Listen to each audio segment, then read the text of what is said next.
Ding dong. Ding ding. Hey, everybody, welcome to Midwest Fair Talk Radio here on a Friday night. I know it's not Thursday night, but well, when you own the place, you can pretty much do what you want to do.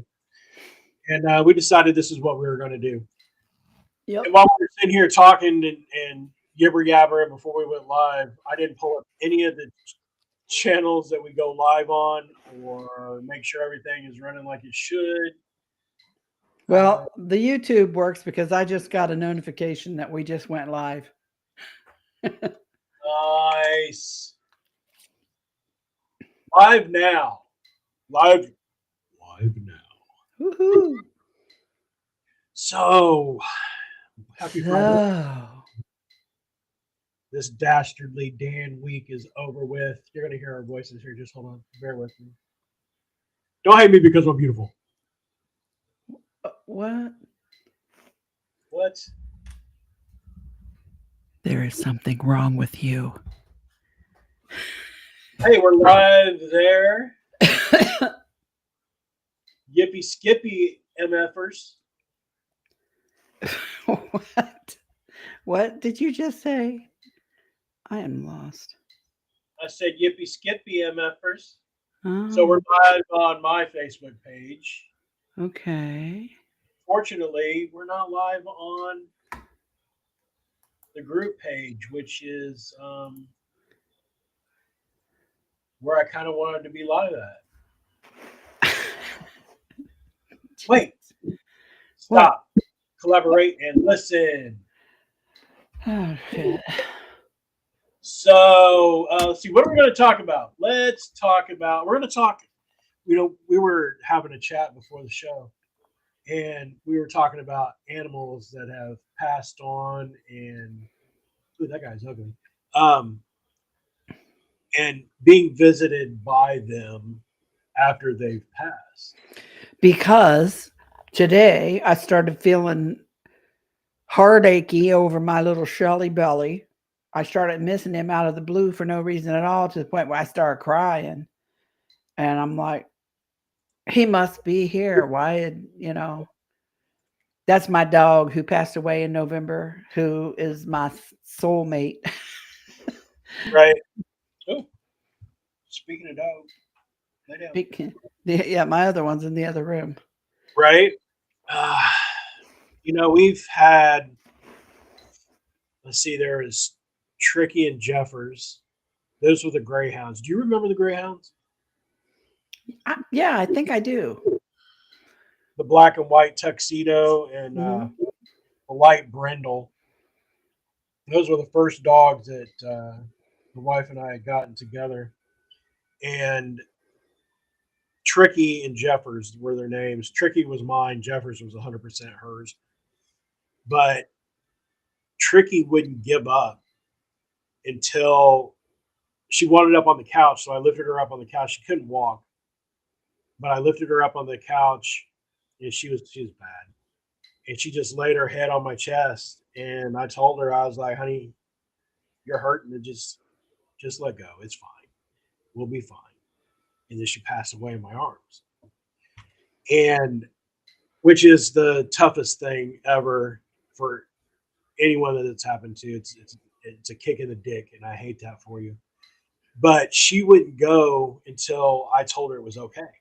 But the thing was, and to the point of the story, is I would hear her click clacking on the linoleum floor all the time, Hmm. and I would talk to her and whatnot, and then the click clacking would stop. And I thought, that's pretty weird.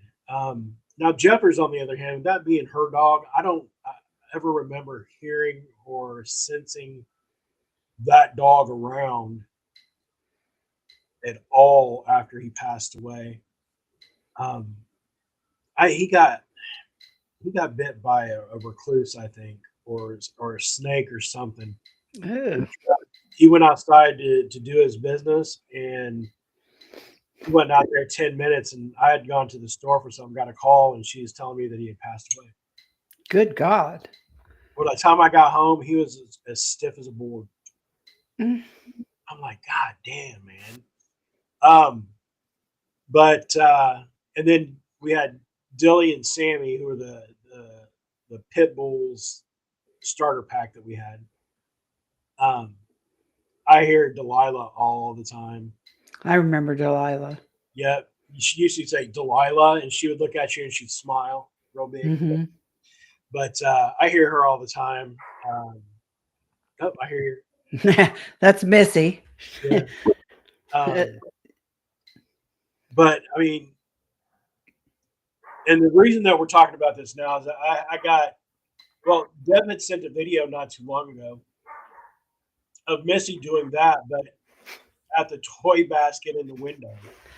And she really wasn't even barking. She was doing her I'm talking to you kind of whiny thing. Hold on, let me mute myself so I can Oh, you're scream fine. at this heifer. She can bark. I don't care. Ah, she said she did. God dang it. I could hear my husband saying, Mommy said shut up. That's funny. Well, we've had we've had a dozen pets over the years, animals, fur babies, hairy members of the family. You know what I mean? And Yeah. when we do it, we're in it till the end. And I mean, we take our commitment seriously. We've had Labrador retrievers mostly. And then uh, we had like a, I don't know, she was a mixed dog, weighed about 40 pounds, Lucy.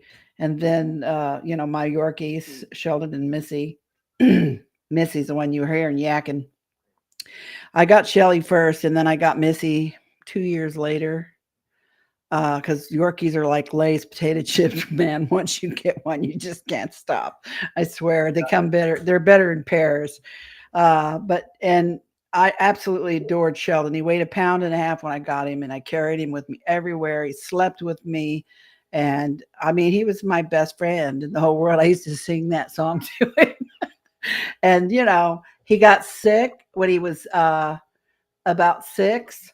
He took sick suddenly, and it was serious. It was very serious. He ended up in the hospital for 5 days with pancreatitis. He had a gallstone that stuck in his gallbladder, and it backed up and it caused his liver to start failing, and it put him in pancreatitis. You don't think that can happen to a dog. I've heard it happen to people. Right. Yeah. It happened to my dog. And when I took him to the med vet down in Indy, the doctor later told me when I saw him come in the emergency room that night, I knew he was not going home. And he said the fact that he's here now today and we're discharging him and he's in this good a condition is nothing short of a miracle. That cost a fortune, but I would have given everything, to save him. And we did. We got 2 more years out of him until he succumbed to heart failure. He was the runt, of the litter, and he was always a little, scrawny little turd. And then he got too fat because I spoiled him, and that didn't do him any favors, I'm sure.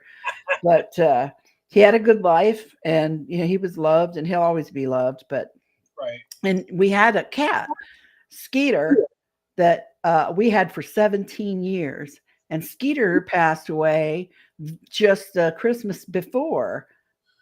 Sheldon died November of last year, and Skeeter died right before Christmas the year before that. Right. Skeeter died at home. Sheldon died at the vet while they were trying to resuscitate him. But Skeeter passed away at home. We knew he was sick and he was checking out, and we just wanted him to be comfortable. So when Right. covered him up, gave him a kiss, told him I loved him, laid down and fell asleep, woke up the next morning, he was gone. Yeah. So, I mean, nobody gets out of here alive, not them, not us. But Right. Skeeter was Casey's cat, my son who lives with me, basically, because Casey and the guys at the cab company found him in the street many, many years ago when he was probably only about a month old. They found him, one of his siblings, and his mother had been hit by a car, and his mother and his sibling were already dead. And he just had a broken tail. So the guys took him into the and nursed him in the cab company for a couple weeks till he perked back up, and then Casey brought him home, and he became our family's cat. You know, I took him to the vet, Right. got him all fixed up, and we had him 17 years. Uh, Now it's funny because, you know, some weird, I was going to tell you this too, Greg. There's some weird shit going on in the house around here. My Madar unit, which we talked about on the last show, that UFO detecting thing that they've developed and have voluntarily put one in my house. Normally you have to buy these units. They're like $250. I think they're using me for bait, so they put one in my house. And it was in my house for almost 2 years before it went off for the first time. And hell, in the last month, it's gone off 3 times. Yeah. But also, something weird in the air. My son just came to me the other day and said he's been seeing his cat in his room. And I said, well, you sure it's not Sheldon? Because, you know, Missy saw something one night not too long ago. And I think I've seen Shelly out the corner of my eye. It's hard. He was black. So, you know, it could be a little black shadow, or it could actually be, you know, him. It's hard to tell. But Skeeter was gray. But Casey says, no, it wasn't Sheldon because it was bigger and it had a tail on it. And besides that, Sheldon never came in my room. Skeeter always slept with me. I'm like, okay. He goes, I've seen him a lot here lately. And I said, does it bother you? And he said, no, not at all. It's my cat. I said, okay, cool. Right. You know, I bought a great big package of those batteries from Sam's Club. You know, the AA batteries that come in the big packages. Yeah. I just bought one not too long ago. I'm going to say I probably bought that one about 6 months ago. And we used quite a few of them out of it over Christmas time because I have all those battery operated candles, right? Right. And my husband went to go get batteries for the remote control the other day. Every single one of the batteries in that pack are dead. Every single one. And they say they're good until 2032.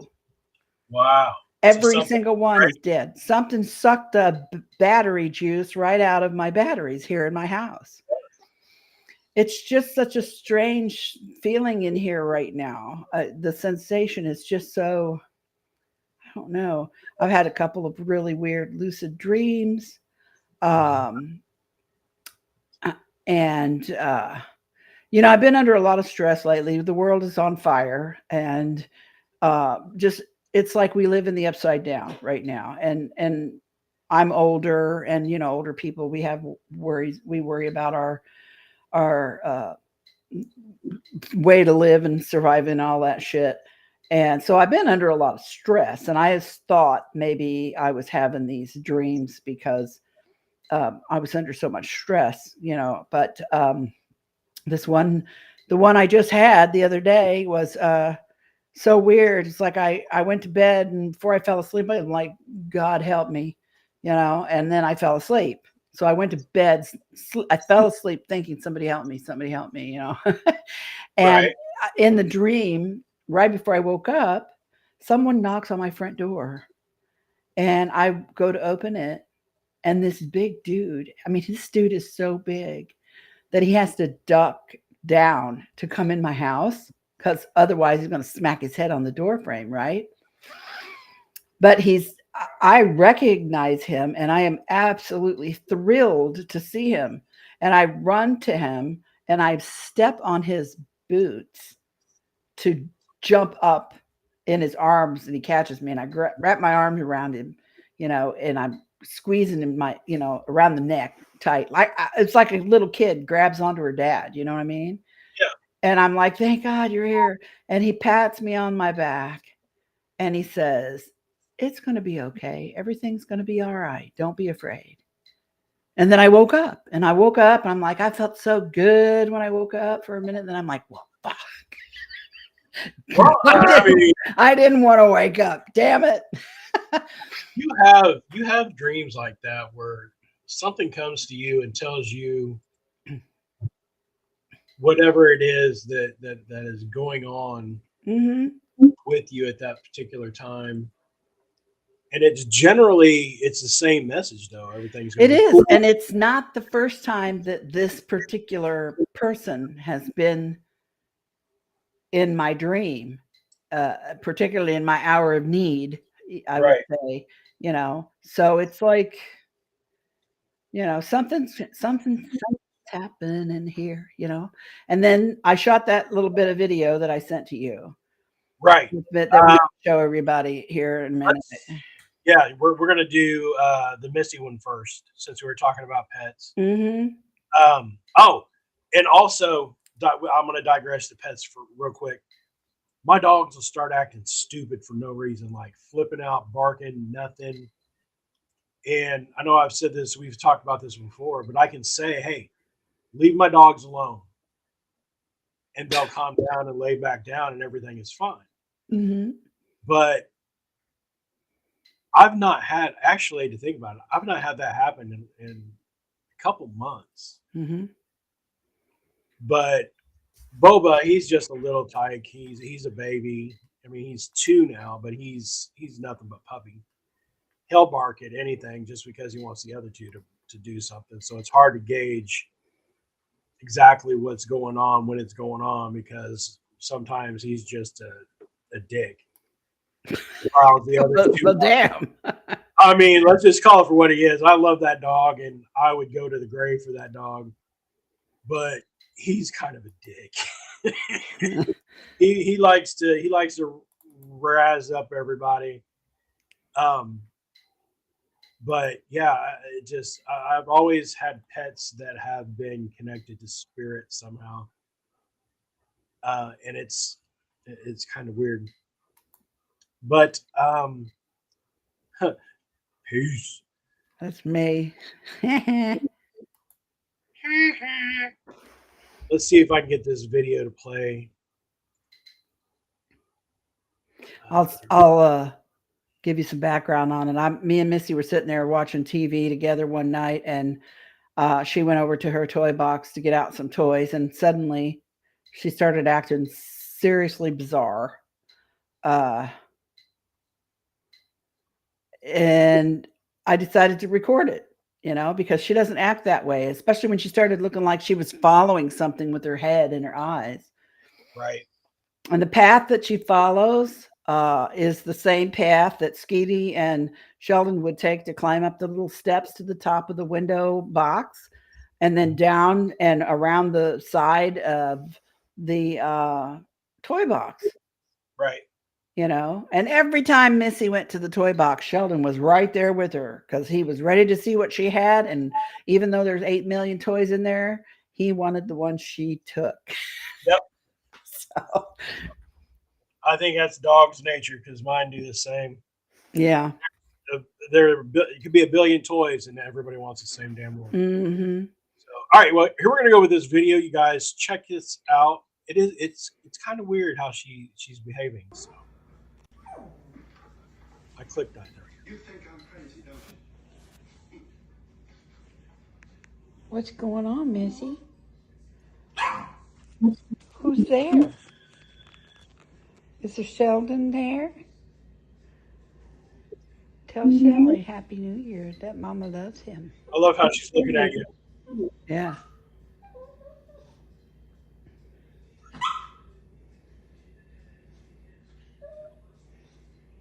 That's how she used to do Shelly.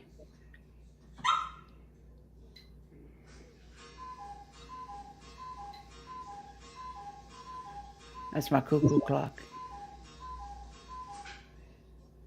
Is Shelly hanging around the toy box? Yes. And that little she did.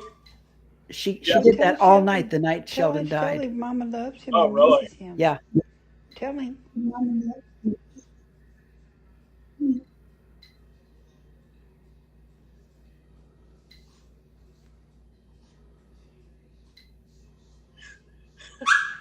She's like, either you tell him or that's your crazy look, I mean, what the hell is she watching? right?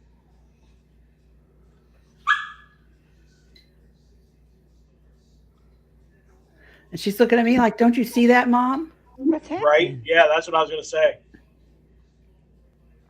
She's like, hell, I don't know. Tell me.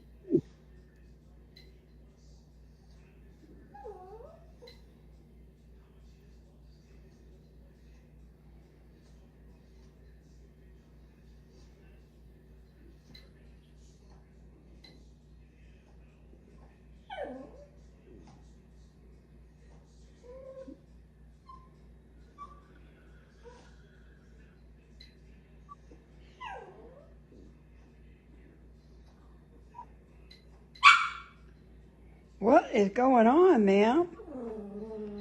What's happening?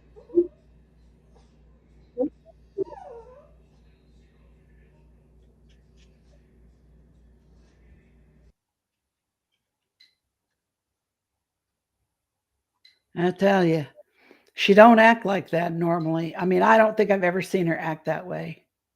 Yeah. Um, the night that he died, like when I took him to the vet that morning because he was acting sick, and I knew something bad was wrong with his heart because he was breathing weird. And we had just started him on heart medicine a couple of days before for heart failure. Yeah. Unfortunately, it was too late. But we got to the vet, and we weren't there. I don't know. We were there about 25, 20 minutes, and then he started to crash. And the vet said, You got time to go home and get Dave. So I ran home and got Dave and brought him back. And they were working on him in the veterinarian's office. And the vet says to me, he's crashing right now. He's not going to make you choose this. He's dying. Right. And so everybody was in there and we were all with him. And I mean, he was so far gone, they had to give him the medicine up his butt because they couldn't even access his veins had collapsed. He was halfway gone. I just didn't want him to suffer anymore. Right. So of course we were devastated when we got home. I cried all the way home, and when we got in the house, Missy looked at us kind of weird because of course Mommy was all weepy and all that. But I figured she's a dog, right? So I get myself together a little bit. And then later on that night, I'm sitting on the couch. And usually Shelly used to sit next to me up against the side of the couch on a pad, And instead, Missy got up on the pad and she laid down where Sheldon used to lay. And she did that crying, whelping sound. She did that all night, for hours in that spot. Yeah. She was crying. She realized something was wrong, and she knew Sheldon was not coming home. Right. And because that was her bubby, right? So they were really close. They argued like toddlers. They loved each other. They groomed each other. They played every morning on the bed. They played fetch together. That was her bud, Right. And she definitely was attached to him. Mm-hmm. She did that for 2 days. She carried on like that, and then she was okay. And she carried on, and everybody, life goes on. But Well, I'd never seen her act like that before or since. Animals know. They just do. Mm-hmm. And, for people to say, stupid people, because anyway, will say, well, they don't have souls and blah, blah, blah. Mm-hmm. Obviously, you've never had an animal. No. Never had an animal love you back as much as you love them, because as soon as you do, you're done. You have not been loved in this world until you have been loved by a dog. Right. That is the most purest, unselfish love there ever was. I swear to God. Yeah, agreed. I like dogs better than I like people. Yeah, I mean, you're not wrong, and I'm gonna make his shirts to say that. But yeah, they just, and they see things. They sense things that we can't see or sense. I fully believe that. And speaking of which, I have another video. Oh, let's see it. Show. And this was a discussion that we had in the BIPS group page. No names or locations, just the video. But I want you to watch the door that has the gate in front of it. Okay. Right, where it's screen.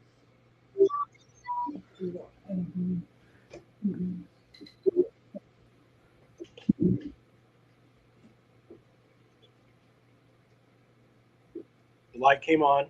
Oh yeah. See the dog? See the thing around the dog's face, the shine? Yeah. Then the light goes off. And then the dog was kind of staring That's a little crazy. like so the story behind that is there's no one but those two in the house and their dogs.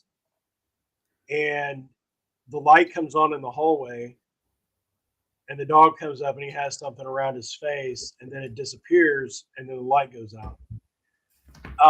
Can't explain it. It's going to possibly be an investigation that's going to be coming up for BIPS. So, my thing, and Billy and I were talking about it as well, was we have to get in and investigate and try to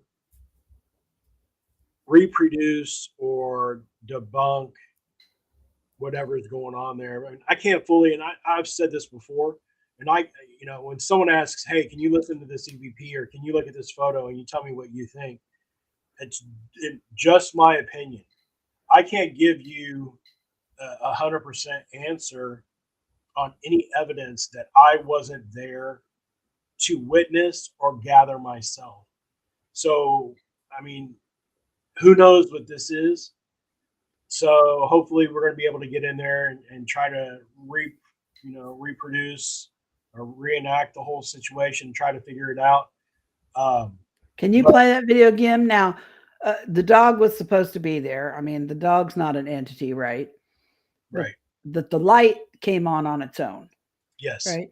And there's no motion detection, okay, lighting, or anything in the house. And what was there under the dog's neck again? I saw something. Here, I'll show you again.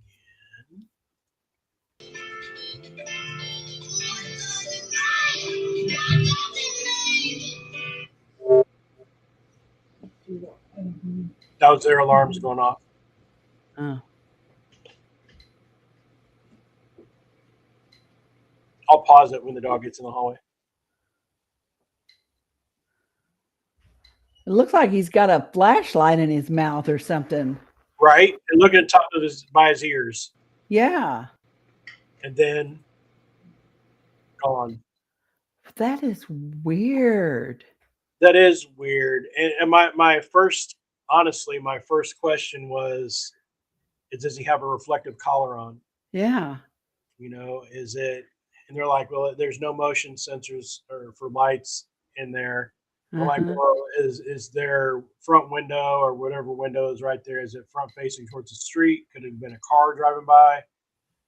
Could there have been an animal in the window, pull back the drapes and the light shine through and then the animal moves? So I don't know. I'm kind of looking forward to getting in and seeing what we find on that. But it was weird that it looked like a flashlight or it looked like the dog had a flashlight in his mouth. Right. Yeah. Hush. Animals have souls for sure. I feel like everything that's alive has that fleck of spirit in them, that soul. That's wild. That'll be interesting if you guys go and do an investigation there. That'll definitely be interesting. Hey, Crystal. Hey, Crystal. Andrew. I didn't say hi to you either. Hi, Andrew. So yeah, I mean, it was interesting to see that, and like I said, I mean, Billy and I, we talked about it for a half hour. Like, what could it be? What could cause that? What could, kind of what happened and how it happened? And we're kind of in the same boat. We need to get in there and try to reproduce or recreate. Yeah, that's how you do it. That's the first order of business in paranormal investigation, is finding the prosaic answer. Yep. You know, debunk. I wouldn't go so far as say well, yeah, you could call it debunking. There's a difference though between doing it in the course of an investigation and just doing it without bothering to look at any evidence at Right. all, which that happens a lot in the UFO community, I must say. But you know, Speaking of the UFOs, so before that whole TikTok thing went nuts and everybody lost their shit and it got banned for a couple of days and then it's back, and my feed on TikTok was nothing but uh-huh. drones, UFO, the drone and UFO apocalypse alien thing is coming. It's here, beware, blah blah blah. TikTok goes away, TikTok comes back. Not one video, not one inkling, not one sniffle of anything drone related on my Facebook or my TikTok page Really? at all. Why? Well, when TikTok went away, I did too. I said, well, it's not that deep for me, so I just moved on. But Man, I'll I tell gotta you. watch something when I sit on the pooper. But yeah, it was nothing but drone city, and I heard every conspiracy theory and other bullshit thing about these. And here's the facts as I know them from being a MUFON investigator for 10 years. Yeah. Okay. If there's shit flying around in the sky and your military's not scrambling F-16s, then they know what it is. I don't give a shit whether they tell you they do or they don't. They're not going to tell you anything, so don't expect it. But if that shit is flying around in your airspace and you don't see military aircraft chasing it, then they know it's there and they know what it is. Period. Point blank. That's common sense. That's shit I learned from being a MUFON investigator up here near Grissom Air Base and talking to these guys for 10 years up here. Okay. So I already knew they knew something was up and it was probably ours. If you look back, well, when was that the balloon thing blew? Remember when the Chinese balloons, when everybody was up in arms because there were like 5 or 6 different reports, Chinese balloons, and they were scrambling jets were chasing them, and one of them got shot down up by Michigan and all that. And then they explained it as, oh, well, we opened up the radar at NORAD. You know, it was really tight. We kind of loosened up the parameters a little bit, and it started seeing things that's always been there that we just didn't realize. You know, military excuses. They got they got a whole book of them. And then, you know, first the government says we don't know anything about them. We don't know who they are. Well, of course they're going to tell you that. They're not going to say anything that is give anything away, not to civilians. And then finally they said, well, yeah, we know who they are. We know they're ours, and we're just up doing some stuff. And you know, they were very vague about the stuff they were doing, you know, and then poof, they're gone. You know, half of me wonders if the whole thing was another distraction from something else going on that we weren't paying attention to because of this. And then another part of me feels like they were looking for something and they apparently found what they were looking for or who they were looking for or something, because, you know, that's how they roll. So, and I don't, to be honest with you, and I think this pisses a lot of people off that I know in the UFO community, so I don't really talk about it that much, but I don't really think UFOs had anything to do with it. I think the military was probably glad people were like, oh, it's a UFO, yeah, it's a, you know, because it was easier for them to just hide what they were doing. Right. Yeah. Now, I will say one thing. What it did do for the UFO community was it made a whole lot of new believers. Okay. And it made a whole lot of people look up. And for the first time, people are looking up and they're seeing some shit. Because there is shit to see up there. Trust me, I've been looking up for 45 years. You know what I mean? But so it did do that in a positive way for ufology as a whole. It made a whole lot more people become aware of stuff around them that they may not have been aware of before. So that was good. That was a good thing. But I can't help but feel in my heart, whatever else was going on with it was probably not necessarily a good thing. And we probably don't want to know. So I don't know. that's my opinion of it. I mean, and again, that's just my opinion. It's just based on my years of observing and investigating, and I could be wrong. And if somebody shows me data otherwise, I'm more than happy to look at it and take it into consideration. You know what I mean? I don't know. Greg's like, hell, I don't know. It's all crazy. I mean, the UFO stuff and the paranormal stuff. I mean, my skeptical side. My dog's trying to get through the green screen. See, people don't realize that real investigators, whether it be UFOs or paranormals, our first job is to be a skeptic. Right. We know the shit is real. We believe in it. We believe that it's real and that it happens. But in order for what we do find to mean something, we have to rule everything else out first. Yeah, that's it. You know, for you, hold on. You gonna come in here, buddy? What's the matter, baby? You gonna come in here with Dad? I've got myself blocked off with the green screen, and he doesn't like it. He couldn't get to me. But yeah, all right, go on. Bugger off. Bugger off. You're so mean. I don't know. I just, you know, I've the stories that I've heard over the years, and I mean, let's face it, we've been doing this for a really long time. I mean, just the paranormal stuff.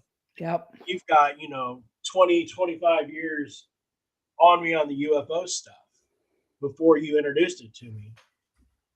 And I think over the years, my spider senses go off, and it's like, I don't know that I'm 100% believe in what you're telling me. Show me.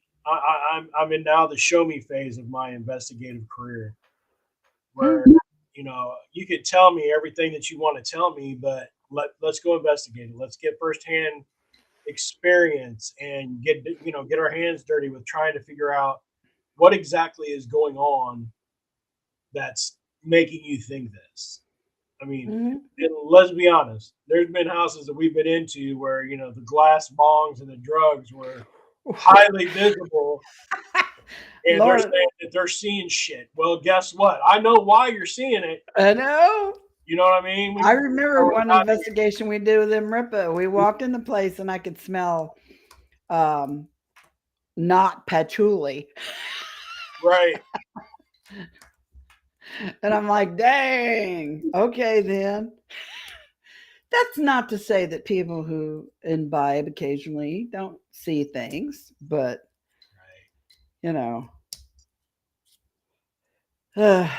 just like people who go out on fishing boats, and people always assume that, everybody who sees a UFO is all a bunch of drunk rednecks out on fishing boats in the middle of the night. No, that's not true at all. But that doesn't mean there hasn't been a couple guys out on a fishing trip at night who have seen that. That doesn't discount it. You know what I mean?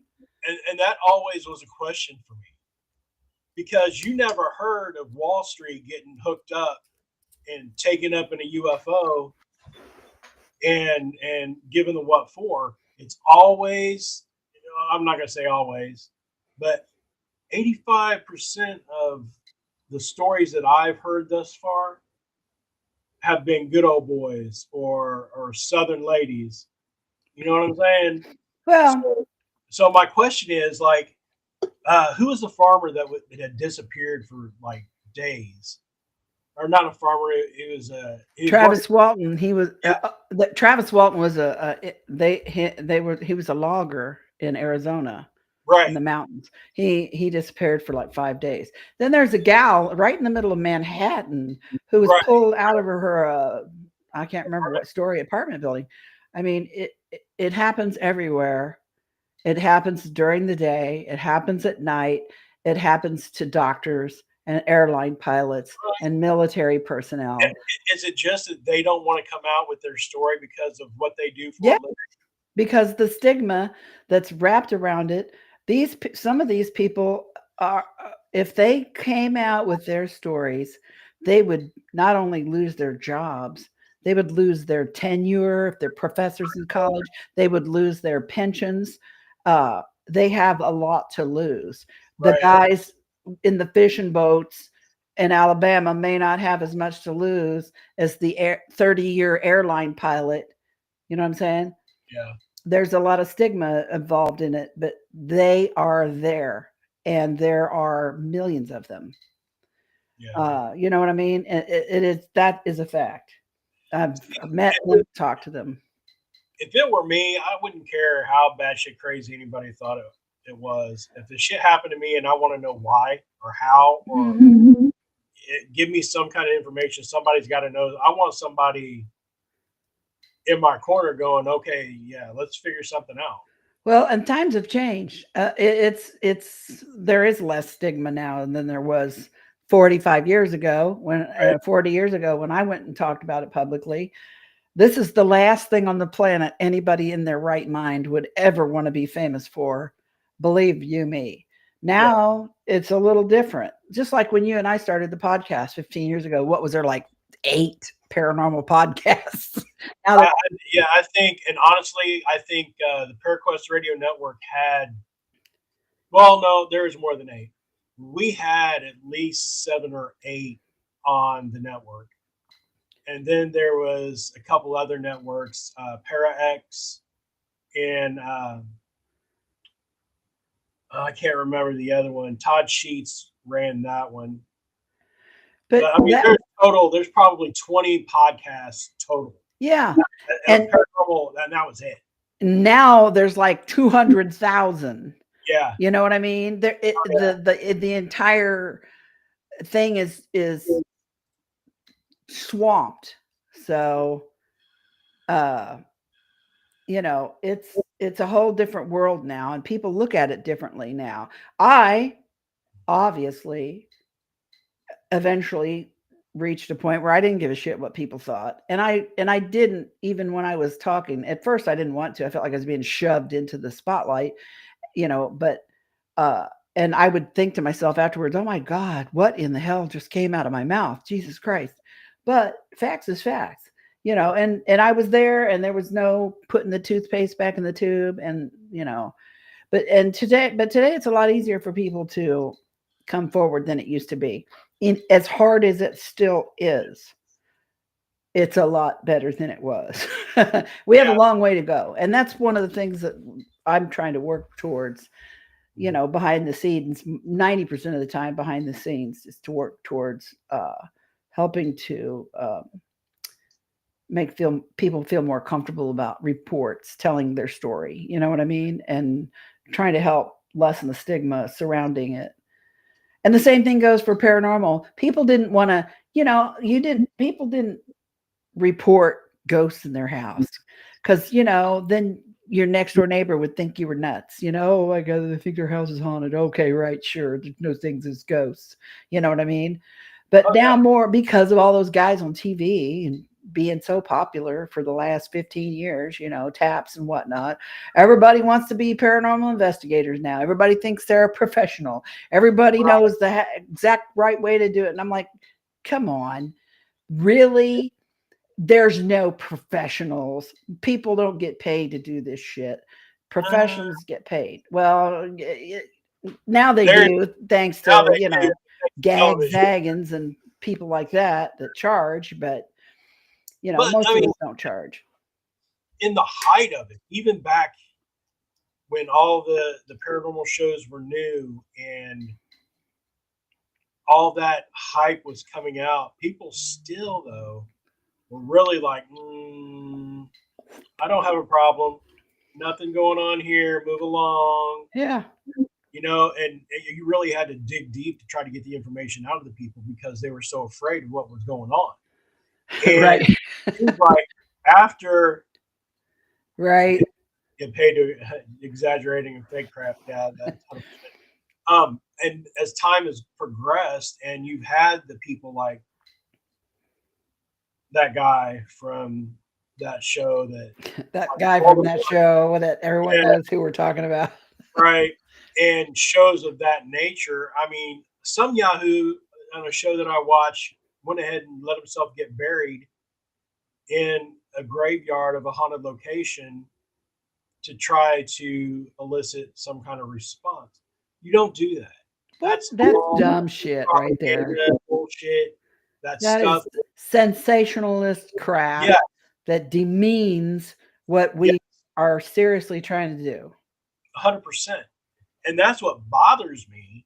And now because of those shows, it's more in the mainstream, just like the UFO stuff is becoming more mainstream, where people, if we were to go out and say you and I were just to do a remote, say we did it here up the road here in Evansville, Hmm. I bet you we would have a lot of people want to tell us their UFO experiences. Oh my God, we have people queued up to the streets. All we have to do is put a sign up and say, hey, we're doing a podcast on ghosts and UFOs. If you got a story to tell us, come and tell us. People be like all up in that because they want their 10 minutes of fame, Exactly. And that leads me to where I'm kind of at now in the whole investigative process of things is I don't believe anybody anymore. You know what I mean? And I was talking to Billy about this before, I don't know, a couple of weeks ago. I'm a believer. I know that there are things in the paranormal that are true. I've seen them, I've felt them, I've experienced them. But to hear the stories of houses that have possible paranormal activity and everything out of their mouth is it's dark, it's evil, I'm scratched, I'm pushed, I'm punched, knives are thrown at my head. I'm sorry, you're full of shit. You are absolutely. I've been investigating the paranormal for 23 years. I've never seen a knife fly across the room. I've never been pushed. I've never been scratched. I've never been assaulted in any way by paranormal entities. And not that I'm bringing it on or wishing it upon myself. Our job is to investigate. It is to get that information, is to get that homeowner the help that they need. But I swear to God, if I have another interview with a potential client and they say demon to me one more time, I'm gonna throat punch them. I'm gonna throat punch myself. Yeah, that is true. They watch too much of that guy from that one show and everything is a demon. That's 100% right. And it's wrong. I mean, if you just look, I'm going to put this out here. If you just want to have a paranormal investigation in your house, okay, you can contact us and you can say straight out the box, hey, bro, look, I don't know if there's anything here or not. We've had some weird things happening, but I just kind of really want to have an investigation in my house. Would you be interested in doing it? I would be inclined to say, yeah, sure, why not? Mm-hmm. Who's it going to hurt? It's going to get my crew out in the field. It's basically a free training session, Mm-hmm. But and just because you want to have your 5 minutes of fame to say that you had a paranormal group out to your crib because you want to have that clout, it's a waste of my time. Yeah. I mean, there's been investigations that, paranormal claims of activity are big and blown out of proportion, oh my God, it's so bad. And I've been in there and had nothing. I mean, and I know the ghosts don't perform on cue, and we all know that spiel. But there's not a location that you and I have ever been in together that we have not pulled some kind of evidence, be it EVP or mostly EVP, because that's kind of how you and I roll. Yeah. But it just bothers me that you feel like you have to exaggerate the situation and waste my time. I guess Yeah. pisses me off. Huh. And I'm sure that you had when you were investigating with MUFON. I'm sure you had the same scenarios. Well, not in MUFON when you investigate a UFO report, and back in the day, MUFON was more nuts and bolts too. We didn't do a lot of stuff with people who reported entities or anything like that. I did a whole bunch of investigation on reports of lights in the sky. More than anything, lights in the sky, and almost all of the time I could find out what it actually was. I had to do some research. I had to look at the weather. I had to go look at on NOAA. I had to look at the weather data. I had to look at the stars, where the planets and stars were all at, where where the satellites were and the directions that they were traveling in, things like that. Then I could go out to the actual site and I maybe could find, like a nearby grand opening who was using some of those fancy spotlights or something like that. That almost 99% of the cases that I had in MUFON over the 10-year period, give or take a year or two, I was able to resolve with a prosaic explanation that was strong enough that I could close the case. Right. So that was and I didn't meet a lot. Most people, it was an innocent case of misidentification. Somebody, they didn't know there was a grand opening over the hill in the next city, or or next town or something like that, or they misidentified Chinese lanterns. My God, between July 1st and July 6th, we got so many reports of orange balls of light in the sky, and they would drift slowly and then they would be gone after a minute or two. Well, I could already tell you, I know what that is.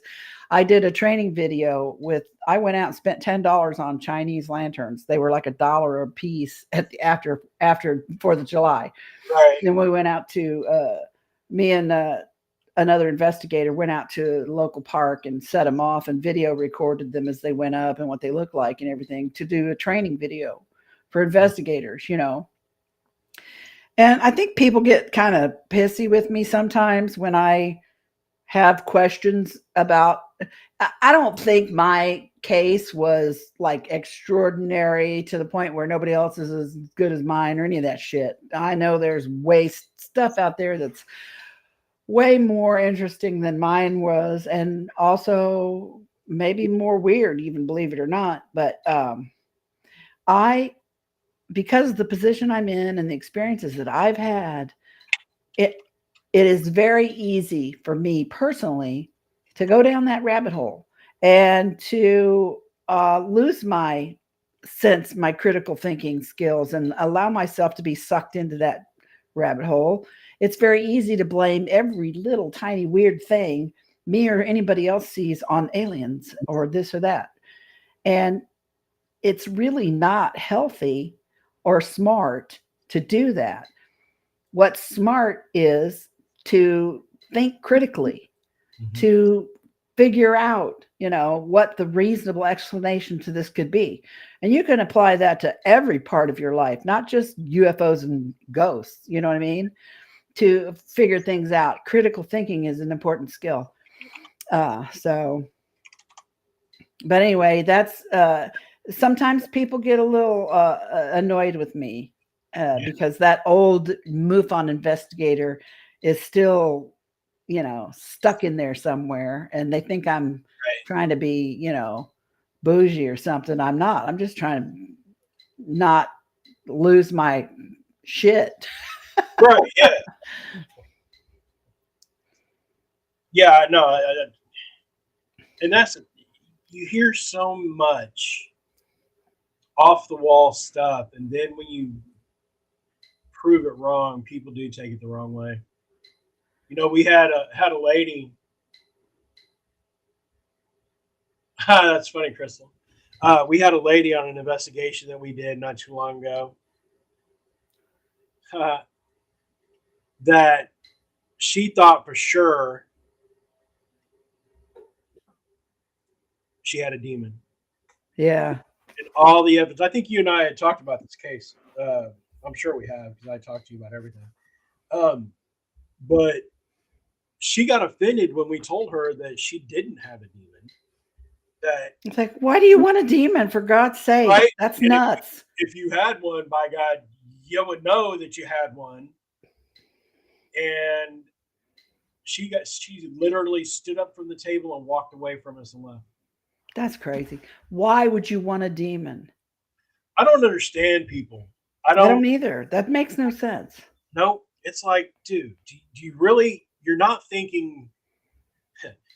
You're not rationally thinking about what you're saying. Nobody wants that smoke. You know what I mean? Come on, Uh-uh. that's ridiculous. People need to grow up and realize that it's a lot worse. Yeah. And okay, so I sent you a video not too long ago, and it was a video that I had sent you before. It was taken off of my security camera. And at the time that I took it, I had to record it from on my phone because my DVR was jacked and it wasn't recording, but I could still view my cameras. So, and my monitor station was right up here next to me, which it still is right next to my computer. I have a new DVR now and I can actually record stuff off of it. So we fixed that, but Nice. we got new cameras and new DVRs and upgraded it. And so now if this happens again, I can record it. And I wanted to share it with people. Today is the anniversary of my father's passing 19 years ago. And it was 2 years ago. I believe it was 2 years ago tonight when this recording was captured. And I get it. Dust, bugs, water droplets. I mean, I personally feel like most orb videos and pictures can be explained by that, but some can't. I feel fully that some orbs are genuinely something anomalous. Let's put it that Right. way. Okay. This orb that I recorded, to me, was truly anomalous because if you will notice in the video in the background, we had almost a foot of snow on the ground. When I went back to check the weather data for that night and time, it was 6 degrees. 6 degrees outside, and there was a 1 mile per hour wind, which wouldn't even affect that area because there was a wall blocking. That was always a wind block in that area where this was happening anyway. But it was 6 degrees outside with a foot of snow on the ground. That was not a bug. Right.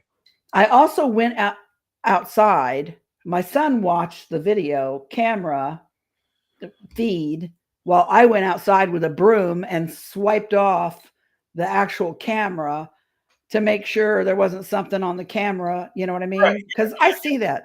Having had security cameras around my house, I've seen everything you can see. I've seen spider webs with water on them. I've seen spiders make the most gorgeous webs. I've seen birds poop on it. I've seen birds peek in it. I've seen bugs. I've seen everything in these cameras. Okay. I never saw this ever before, and I have never seen it since. But like I said, it was 6 degrees out. There was a foot of snow on the ground. It was February the 7th in Indiana. Okay. Right. That was not a bug. And Casey said that while I was out there, he didn't see it. But as soon as I came back in, it returned. Okay. And this went on. This video clip, you're going to see just a short clip. And I made multiple clips, short clips of it. This went on for, I'm going to say maybe 10 or 15 minutes. Yeah. Until it flew away. And there were a couple of times when it almost acted like it responded to me. Because one time I said, "Oh, come back, come closer so I can see you." And it flew right to the camera and then right past the camera. Right. And it wasn't until 10 minutes in that I realized, and I'm saying to myself, well, who's out there? You know? And I thought, oh my God, the audio sounds crazy. I sound like a crazy person because I was tickled. I wasn't afraid. I mean, I marched out there with my broom and I was ready to swat away anything that might be, you know, like a bug or something hanging around. Right. Yeah. Not that there was any bug I know flying around in 6-degree weather in Indiana with snow everywhere, but you know, hey, That doesn't happen. no. Anyway, then I realized that it was the anniversary of my father's passing, that my dad died on that night. And I was recording this because I think I just finished a podcast about paranormal stuff when I looked up and saw that. And it was almost like it was waving at me in the monitor because the monitor, my security camera, was right next to my monitor where I was working. And it was almost like it was waving at me to get my attention. And I'm Right. like, what the hell? You know, and I just been talking about orbs and spirits and shit like that, you know? Oh yeah. And I was like, damn. So I recorded these clips and I've saved them. And, you know, I've showed them to people in the past. And I even submitted it to Paranormal Caught on Tape or Caught on Camera. And I never heard from them again. So Right. the couple of things I wanted people to notice when we play this, I wanted to notice that at one point, this thing is like jumping around the camera. And then you can see it flies over to in front of my patio door. And then when it comes back towards the camera, it looks like a tadpole swimming. Yep. You know what I mean? Oh yeah. What kind? I've never seen an orb video of anything do that. I just think that there's something remarkable about this video. And I don't know for sure what it is, but I wish people, you know, would take it more seriously because to me it was something. But Right, anyway, so I thought since we're talking about ghostly shit tonight, and it is the anniversary of SpongeBob's Skip Off the Mortar Coil, and I was kind of hoping maybe he would do some shit around here while I was recording it. I haven't seen anything. I don't know if you have or not, but anyway. Not yet. I mean, I'll see if I see anything in the replay. But all right, I'm gonna go ahead and fire this video on. Yeah, and excuse This me is so chattering in the bright flying video around in the if you can hear me. I backyard. get a little excited. It's cold as the well digger's booty, and it's icy and cold out. It is not a bug. See all that snow? Look at all that snow, man. All right. Get up here on the camera and let me see you. Get closer. Come here. Now it goes over by my patio door. And that's where it kind of swims back and then boop, back over. It looks like it went right through the brick wall because that's a brick wall. Yeah. Come here. There you go. Come up a little closer. What the hell? Oop. It has its own light.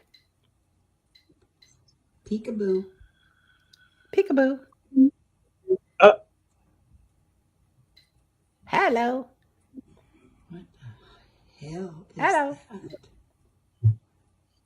that? Then it starts doing frickin' loop-de-loops.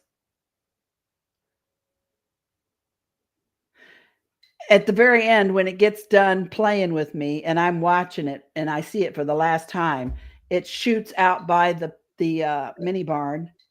Like it goes around the side of the mini barn and it goes away and it's gone. Never see it again. Yeah. That is crazy. That to me is a legitimate orb visit of some kind. You know, that's not a bug. That's not a piece of snow stuck on a spider web. I mean, come on. It's the middle of wintertime. And if anyone has a winter where you are, you understand that bugs don't do that. No. And you know, and just if you could, if I slowed the video down and I watched it, it just looked like it morphed into a tadpole as it swam across. So it was bizarre that night. Right. I sat up half the night waiting for it to come back, and it never did. Never, and I've never seen. I mean, I've seen bugs and raindrops and snowflakes and fog. Looks really weird in the security cameras too, honestly. But and even my dryer vent, I can see the smoke come up from my dryer vent. I'll be sitting here and I'll be like, "Oh shit, what is that? Oh, that's my dryer vent." Yeah. Oh shit! I got the dryer running. Yeah, but yeah, I've never seen anything like that before or since, and I've been in this house with cameras for 11 years. So Yeah. That is bizarre. I think so. I think the only visible orb I saw was at Prospect Place in Ohio. That's the only investigation that the wife has ever been on with me. You actually got her to go with you somewhere? Yeah. Marnie went with us. And it was when Joni was still alive, and it was her group that invited us out. And I saw a red orb, a green orb in the basement. There's no windows in the basement, but I physically, with my own eyes, saw them, and both disappeared into a wall where they had brick and mortared off a section of the basement from the room on the other side. And it's one of those things. It's like you're not exactly sure what it is, but it's exhilarating to see it. Oh man, I was so stoked when I saw that. I'm like, what the hell is that? And I hollered at my son. I said, here, watch this thing and see if it comes around me when I go outside, and I just can't see it. Yeah. But when I was out there, it went away, and it came back when I went back in. And like I said, I took my broom out there with me. I've had to go out before and sweep off my security cameras when the little spiders have just gone batshit crazy on there, and you can't see anything but their web, which is pretty. And I sat here and watched a spider make a web one time for like an hour. Man, they are fascinating to watch. But you know, hey Deb, what'd you do tonight? I watched a spider. Watched it make a web. I'm like, too bad that you're working so hard on that thing, and I'm about to go out there with a broom and mess it up. But I'm sorry you're making that. Now I shall go destroy it. They don't usually last very long. I mean, the wind takes them out, or a bird comes and eats the spider. You know, I've seen that. Right. I've seen that carnage too. Oh, we need to save those clips so we can play them here on the show. Yeah, well, this next clip is a bird swimming down and eating the spider off a dead security camera. Now that I got my new DVR and I can record the stuff again, I'll save it off. Greg, I've got 3 or 4 videos of birds coming in, swooping and eating shit in front of the camera. Yeah. I'll do it. I'd watch it. I looked up one time and there was a little bitty bird's face. He was on top of the camera looking down. So he was upside down. I could see his beak and his eyes. And he was like, it was like, hello? Is anybody in there? Pecking on it. I'm like, get off my camera. That's hilarious. I want to put security cameras out back here. We live pretty, I mean, we're in the country. Yeah. And not only can I go out in my backyard and I can see like every star in the sky. I wish. But there are a lot of critters in my yard. I know for a fact that a big ass possum is living out underneath my barn. Yeah. I see all kinds of critters here at night. Rabbits. We have a little red fox. Yeah. Cats. Feral cats. Yeah, we got feral cats and possums, and in the springtime, my yard, I swear to God, I've got 300 rabbits. And I mean, I'm really not exaggerating at all. I believe you. I've ran over little rabbits on the riding lawnmower. Dave had that happen a couple times out on the farm. Right? I'd be so traumatized. I'd never be able to mow the grass again. I mean, I was traumatized, but it's not going to keep me from mowing the grass because I waited too long. I guess we're just off topic. I waited too long last spring into summer, and no, my lawnmower was Your broke. lawnmower broke. I remember that. My grass is knee high, if not waist high, in some spots. I'm like, I saw a king snake out in the yard last summer. Ew. I do not like snakes. I fucking hate snakes. I know they belong here just like I do, but they can stay outside and I'll stay out of their holes and we'll just get along Right, just fine. right. That's my philosophy. You leave me alone, I'm gonna leave you Hmm. alone. You Yep. know, stay Live out and of let my live. That's my mantra. Live and let live. capacitor compartment for my air conditioner. That's all I ask. Yeah, for real. It's happened twice. Not unless you have a job and you're going to give me some money for it. You know that's right. Yep. Damn, that's an expensive fix, but that Hmm. could all air and fry themselves on that capacitor, which is scary enough. I mean, if you think about it, why is that high a voltage piece of equipment on the outside of the air conditioner that I'm thinking if you brush up, like I'm sure, I mean, it might have happened sometime, someplace, somewhere, but if it's touching something where it shouldn't be touching, and you touch it and you fry yourself, Yeah, I wouldn't be you know. touching none of that. Like, but no, we got a picture of the snake on top of the capacitor that Yikes. literally fried itself, and it was a rat snake, is what it was. And I Mm. don't care that they're out here, like you said, live and let live. But I wish they were around in the wintertime as well, so they could eat up these gut dang mice coming out of this god dang cornfield. God dang it. Little bitty Mises. I hate mice. I I hate think mice with they the fiery passion of hell. I think they cute. Well, you come over here and you get them and you take them home with you because Oh, we got plenty of our own. Dave got mad at me when I wouldn't let him put mouse bait in the garage. I said, just cock the frickin' hole so they don't come in. it don't help. It don't help. That cock don't help shit. He's like, Caulk. Let me enunciate. Caulk. Cole. It don't help shit. This is They do degenerating that quickly. shit. I mean, I hate them. I remember as a kid back in the day, my dad used to have this little black BB gun, this handgun, and he used to sit there in the living room at night and see the mice, and he would shoot at the mice in the house with the BB gun. I was like, Okay. man, that's hilarious. I think our record, he caught like 7 in one night. Oh my God. I beat him. No, We I'll pass. last fall, a year ago, we caught 17 within an 18-hour time span.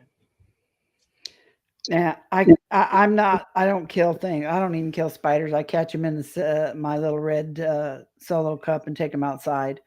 So I'm like that. I have one of those uh, no kill mouse traps that catches them, and then you just take them and set them outside in the field. That's what we used for a long time because I wouldn't let Dave do anything else. Nope. We got the great black poison trap. I got big rat traps. Kill them all. Nope. Get out of my domain. Well, I'm like, look, get out of my house. I don't want you in my house, but I'm not going to kill you. Just go away. See, that's where we're different. Nope. I'll kill me a spider. I'll kill me a stink bug. I Oh will my kill me God, I would never. mouse. And ladybugs or whatever they are, when you squash them Yep. on accident, they smell horrible. Ugh, ugh. I Nope. got a little Dirt Devil hand vacuum thing. You remember those old ones? That suck them up. Yep, the stink bugs. Zip, zip, zip, zip. We got them bad out here. But I mean, my backyard is a cornfield. My side yard is a cornfield. Yeah. I mean, I live in the country. It just the shit is what it is, I guess. Hmm. I do miss that view though. When we lived in the country, I used to fall asleep in the lawn chair at night, looking at the sky and all the stars. I've seen stuff up there that shouldn't be there. Yeah, I can't tell you how many times I've seen lights that I thought were satellites just chugging along, and then they stop and they make a right angle turn and go off somewhere else. And I'm like, that's not normal. right. Yeah, I would see that all the time. There is so much shit out there. All you got to do is take a little time and look up. You will see something. I guarantee it if you look up long enough. Bips is going to do a sky watch here at my house. I think this summer. Nice. So when we plan that out, we'll plan a time when you're not off to a convention. Okay. You can come down and spend the weekend with us. Yeah, that'd be awesome. I got an extra king size bed back there in the back and D sewing room, and Woohoo. I got my fire pit is like 12 foot long by 8 foot wide. All right. We could do some good sky watching out there. For sure, for sure. Like I said, I see every light in the sky. It's pretty phenomenal, actually. Hmm. So, but yeah, we'll plan that. I'm gonna get you down here and Oh, take care of yeah, you. Um, for sure. your convention's coming up. Let's tell everyone what you got going on. I'm gonna be let me get my calendar because you already know I'm old and I can't remember shit. That's What's why your I name? write that's why I write books. Okay. I'm from I'll be July 18th through July the 20th in Cincinnati, greater Cincinnati metro area, uh, to the International MUFON conference there. And I'm going to be a speaker. I'm actually going to be speaking on Sunday, the last day. Since I'm driving down there and not flying, I don't have to hurry up and get to an airport, you know. Yeah, So they're going to go ahead and have me speak on Sunday. So I'll be there all weekend, but I'll be speaking on Sunday. And I'm going to talk about my June 3083 incident that was written about by Bud Hopkins and the um, investigation by him that came after that. You know, but right. to talk about some things about, you know, the details of the investigation and how that went down that I've never really talked about in public before. So it'll be interesting and new. I'm not going to be going into my paranormal stuff or any of the other things because God knows I could stand there and talk for 3 days and, you Oh know, yeah, so I'm sticking with June 3083, the big one that was what Intruders was written about, and then the investigation after that. It's going to be interesting.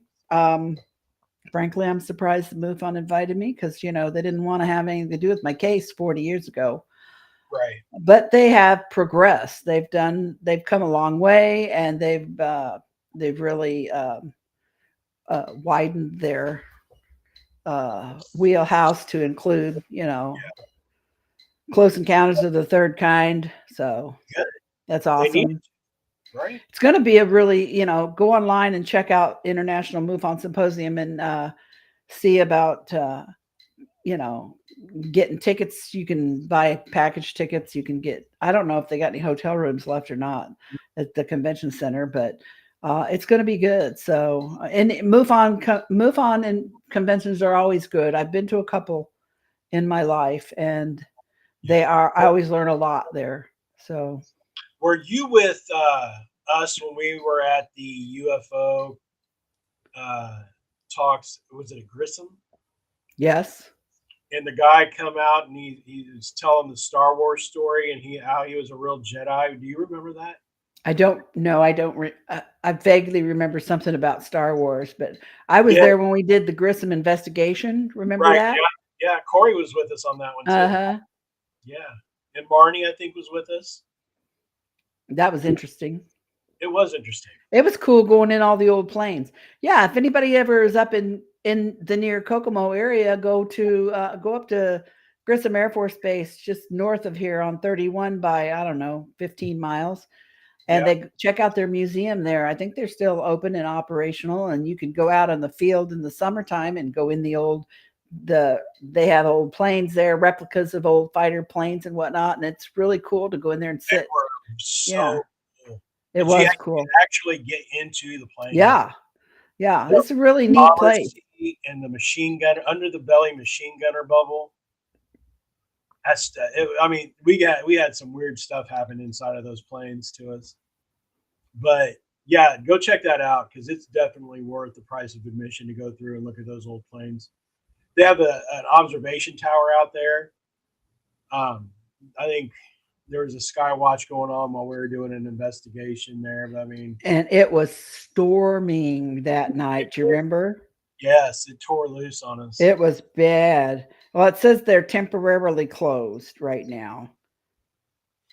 With all the So drones going on, I imagine they would be.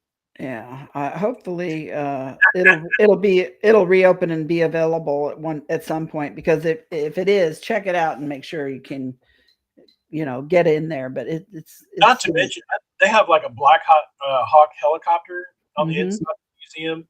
A lot of old World War II war relics is the best word I can use. Uniforms and equipment. And Oh yeah, all it's kinds of neat stuff inside in the museum. Yeah. 100%. Gosh, I hope they reopen one day. I agree. The Woo Woo podcast with Rachel Dench. Have you heard anything about that? Nope, haven't heard anything about that yet. Sometimes these things take a while. So as soon as I get information on when that is going to drop, I'll let everybody know for sure. Awesome. Let's see. With us, we got. I think we're still working out the kinks, but Boomville, Indiana Paranormal Society podcast, vlogcast on the Boomville, Indiana Paranormal Society YouTube page. Saturday nights, I'll talk to Billy. I don't know if he's working tomorrow night or not. I'll have to find out. If not, then we'll see what Felicia or one of the other guys are doing. Possible investigation coming up with the hallway of the dog. But right now, I mean, as far as paranormal stuff, it's kind of the slow season until it starts warming up a little bit, because we're all a bunch of sissies and don't like to be out in the cold in the night at night. Oh, I am so over winter. I mean, I'm watching the weather. I've got to drive to Indy for doctor appointments and stuff. And so you got to pay attention to the weather. Of course, every day that I have an appointment, we're going to get some kind of crazy weather. Oh, we're going to be jacked down this way from Tuesday to Thursday. They're saying up to 7 inches of snow between now and then. Or Tuesday and Thursday. I don't have to go down that far, right? But you're not cool. You're not cool. You don't get to come down this far. On Thursday, I have to go down to Indy, actually off of south side of Indy, off of Emerson. Yeah. But hopefully I'll be able to, and it won't be That's a long ass drive. I know, and I hate it, but that's what happens when you live up here in a little town and they don't have. This is a prosthodontist, and they don't have one here, so I haven't really got a choice. Right, got to go where the docs are. That's right. So. All right, if you guys want to reach out to Deb or me, you can get me at gcable@midwestparatalkradio.com. You can get Deb at debshome.com.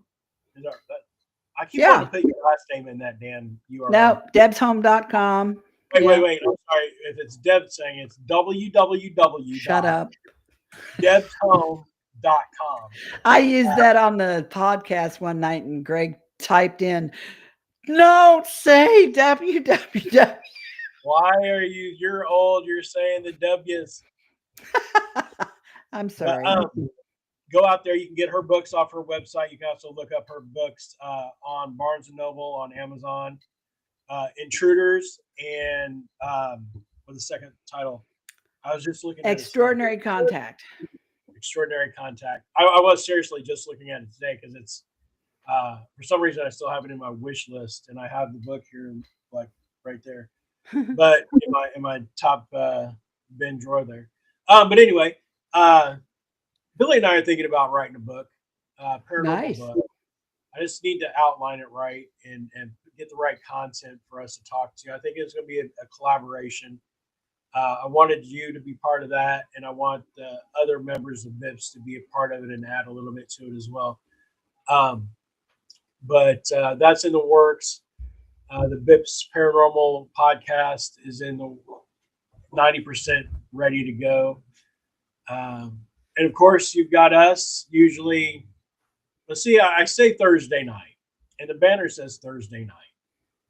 But here lately, Deb and I have done it whenever we wanted to. Well, you know, life has been really throwing little piles of shit at both of us here lately. You're not Between wrong. your leg and my arm and, you know, life. We're doing the best we can. But we're still trying to do one a week, if not one every other week. But we'll still bring you content. Do me a favor, like and subscribe. Hit the bell notification on the YouTube page. You put the like on there, it puts us in the algorithm, and it shows our video to more people so that they'll watch it. But like I said, any comments, concerns, or questions, if you're interested in doing your own podcast and you want to talk to me about it, you hit me up, gcable, midwestpartalkradio.com. I'll be willing to give you a hand with that, have you on I think we're going to call it the ParaQuest. What did I say? The ParaQuest production mogul, or the PQP, or the PQ Media banner. I've got that URL, and I'm thinking about building the website for that. I just want to, for people that want to do it and they're not sure how or when or why, and give them a place to do that here on the network. So if that's what you want to do, hit me up. I'll be glad to help you guys out. And remember, come join us next week when Deb and I figure out what we're going to talk about and have some more fun. So, and if you have any things you want to talk about, if you have something you want us to talk about or look into, or you want to contribute, give us a holler. For sure. We are always up for that.